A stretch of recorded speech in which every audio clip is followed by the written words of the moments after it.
Right, let's continue with our conversation on the country's gun-related crimes, and this time have a close focus on the rising incidence of professional hits. I'm joined by Jenni Irish-Qhobosheane from the Global Initiative Against Transnational Organized Crime. Jenni, thank you for making time for us. Are we seeing a growing demand for professional hitmen? Because we're seeing, I mean, really the levels of violence and how brazen people are being murdered in recent years.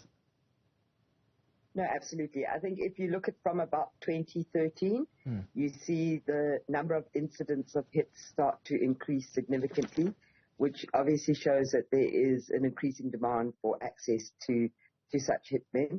And there certainly is a very definite pool of hitmen operating in the country. Yeah. And how much do these people, from your own research, often charge? I mean, we hear shocking stories of how it can cost you as little as 2,600 Rand or 5,000 Rand to hire someone for a contract killing. So they're different tiers of hitmen. So going from your kind of less sophisticated right up to your highly sophisticated. And then there are different types of targets. So the cost would depend on which tier of hitman you're hiring, whether you're hiring a highly professional hitman or a less experienced hitman, and also who exactly is being targeted and how easy or difficult that target is going to be. Mm-hmm. But it can go from anything from 5,000 to 10,000 right up to 100,000. We were speaking earlier to Adele and Lungelo about also the proliferation of illegal firearms. You know, what role does that play in the kind of increase in the number of these professional hitmen, that increasing number of these contract killings? What's the role of the illegal firearms that are readily available? So almost all of the hits, about 99% of the hits, are carried out using firearms. And obviously the majority of those firearms, if not all of them, with the exception of where you have hitmen housed in private security companies, would be illegal firearms. And it has got to a point where hitmen can actually decide which is their preferred firearm. So certain hitmen will prefer different types of firearms and then be able to access not just the firearms, but also the ammunition required to carry out the hit. Yeah. So sometimes you'll see hits being carried out with AK-47s, R4s, R5s, etc., massive amounts of ammunition being used in the hit. In other instances, people will use things like the 38 Special, which allows them to get quite up close and personal to the person that they are targeting, and take that person out. So the pool is such that hitmen can actually look at what sort of guns they need for different types of hits. Yeah. We're seeing this increase now even in mass shootings. So it's no longer just individual hits, but you've got people who just come, you know, and fire their guns, and that results in so many people dying just at once. And I wonder what needs to be done, Jenni, to deal with this scourge. How many successful prosecutions, for instance, do we have in cases where there are contract killings involved? I think that's part of the problem. I think we're not actually solving the majority of these cases. So from the research that we've conducted, where we keep quite extensive data on hits that are taking place from the year 2000 up till now, on average, about 19 out of every 100 hits are solved, which is about 19% actually get solved. And you're not talking about just anybody being an Izinkabi or a hitman.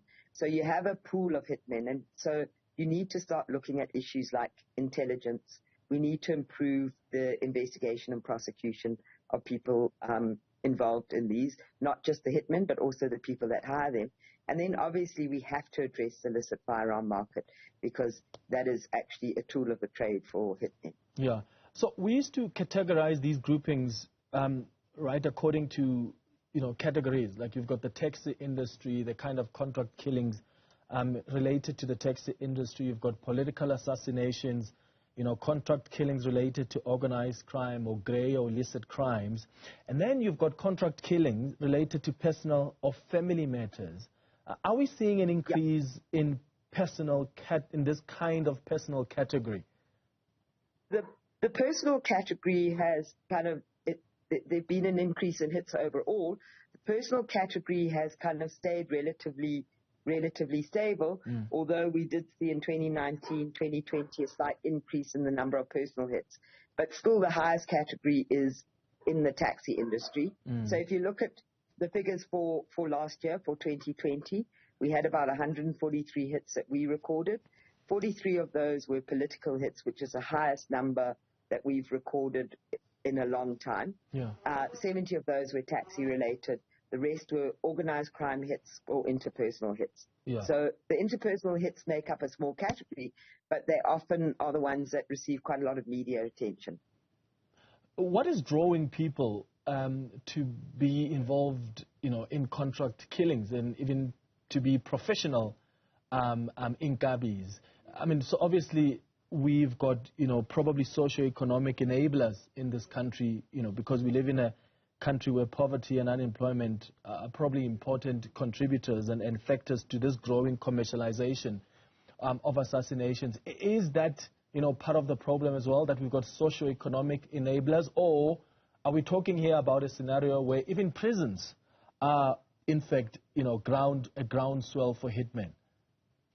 So it's a bit of both. So we definitely have socio-economic circumstances, and there are certain nurseries where young people from impoverished backgrounds are drawn into these kinds of activities. So if you look at the taxi industry, for example, young people are recruited from rural areas and then drawn into these kinds of activities, often starting at a low level. Some of them even start in the taxi ranks, working in the ranks, and then work their way up and then be asked to take out, to start getting involved in certain of the violence and then eventually become hitmen. The same applies in the gangs. In Cape Town, you have young, impoverished kids that are drawn into the gangs, and then that becomes a nursery for these people becoming involved in hit activities. And then you also have the prisons where people actually come into contact with people, and on their release they become involved in these sorts of activities. And you have things like the number gangs where people from those number gangs also become involved. The numbers gangs also become involved in these activities. Jenni Irish-Qhobosheane from the Global Initiative Against Transnational Organized Crime. Thank you for making time for us.